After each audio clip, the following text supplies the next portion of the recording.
Hello guys, welcome to cinema lover YouTube channel. ഈ ആഴ്ചത്തെ theatre റിലീസുകൾ ഏതൊക്കെയാണെന്ന് നോക്കാം.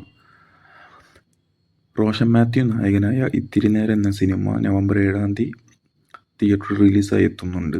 അടുത്തതായി അൽതാഫ് സലീം നായകനായ ഇന്നസെൻ്റ് എന്ന സിനിമ തിയേറ്റർ റിലീസായി നവംബർ 7 എത്തുന്നുണ്ട്.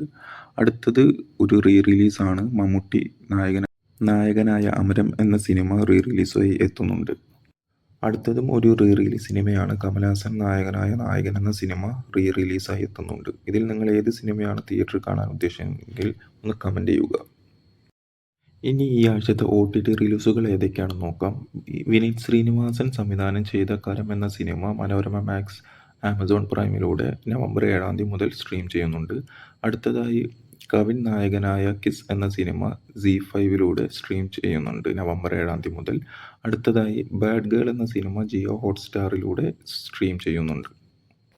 ദുൽഖർ സൽമാൻ അഭിനയിച്ച കാന്ത എന്ന സിനിമയുടെ ട്രെയിലർ പുറത്തിറങ്ങിയിട്ടുണ്ട്. ട്രെയിലർ കാണാൻ ഇൻട്രസ്റ്റിംഗ് ആയിട്ടുണ്ട്.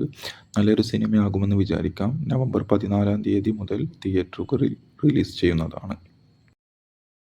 പ്രണവ് മോഹൻലാൽ നായകനായ DSR എന്ന സിനിമക്ക് 50 കോടി കളക്ഷൻ വേൾഡ് വൈഡായി വന്നിട്ടുണ്ട്. സിനിമക്ക് ഫുൾ ആൻഡ് ഫുൾ പോസിറ്റീവ് റെസ്പോൺസാണ് വന്നിരിക്കുന്നത്. ഫൈനൽ കളക്ഷൻ എത്ര വരുമെന്ന് നമുക്ക് കാത്തിരിക്കാം.